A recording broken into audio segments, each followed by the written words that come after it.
This is her, whoops, that's not a wheel. Let's draw a picture.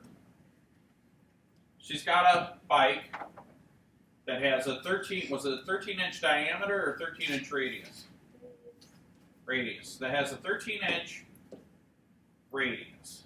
All right. And it says that she is going 44 feet per second. So we'll use some physics terms too, because this is kind of what we're covering in physics, right?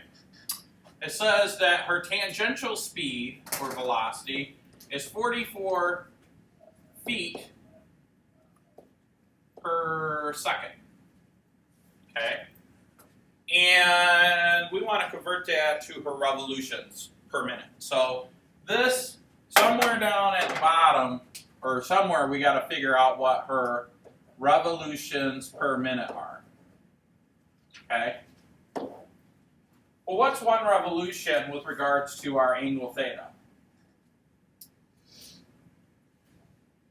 One full revolution is 2 pi, right?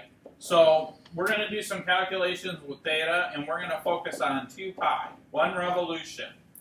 So somewhere we're going to talk about how many times can we do 2 pi, how many revolutions, how many circles, complete cycles, rotations, revolutions can we do in a minute. And we're given a velocity of 44 feet per second and a radius in inches.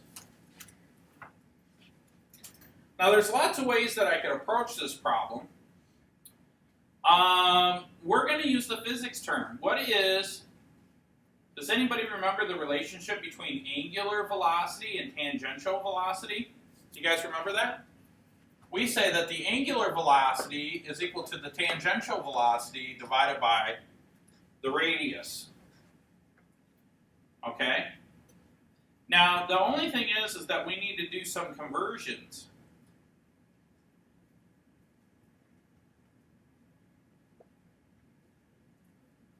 Right?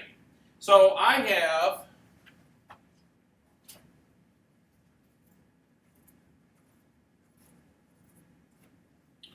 my tangential velocity is 44 feet per 1 second, and my radius is 13 inches, but we're dividing by that, right? So I could write it like this, right? 1 over 13 inches. So let's see here. This is the same as velocity times 1 over r, isn't it? Now we want revolutions per minute.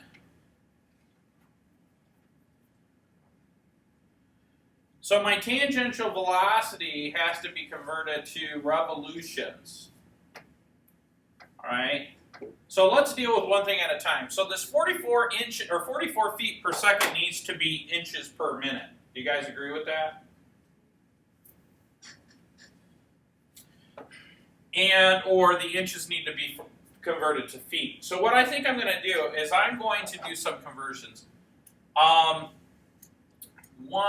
12 inches is equal to 1 foot. Now I wrote it that way because I'm just going to convert these inches. Now I have everything in feet. In seconds I want to convert to minutes, so I'm going to convert that to,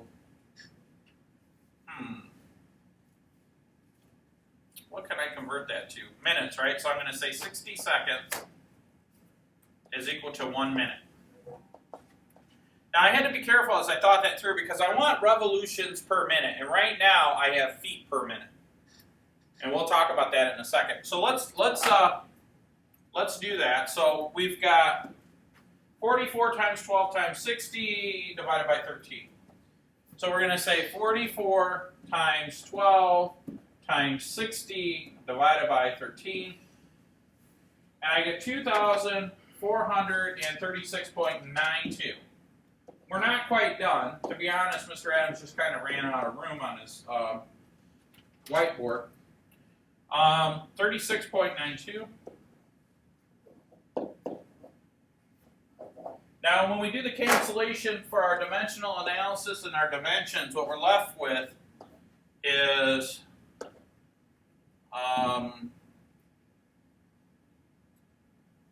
a number per minute. Oh, wow. So we've got the per minute part, right? All this per minute.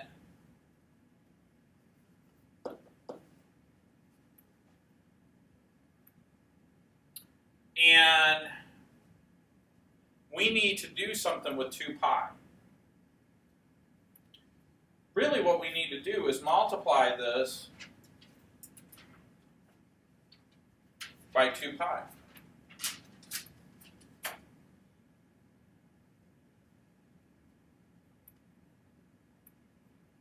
But you know what? I think I made a mistake here. No, I didn't. Do I multiply by 2 pi or do I divide by 2 pi? This is the units of, if I were to take the circle and cut it open and lay it back to back to back to back to back, that's how long that tire would be, right? And so remember that the arc length is equal to the radius times theta. And so our theta, we want 1 revolution per minute. So I need a conversion factor of radians per revolution. And so what I need to tack on here is I need to divide by 2 pi.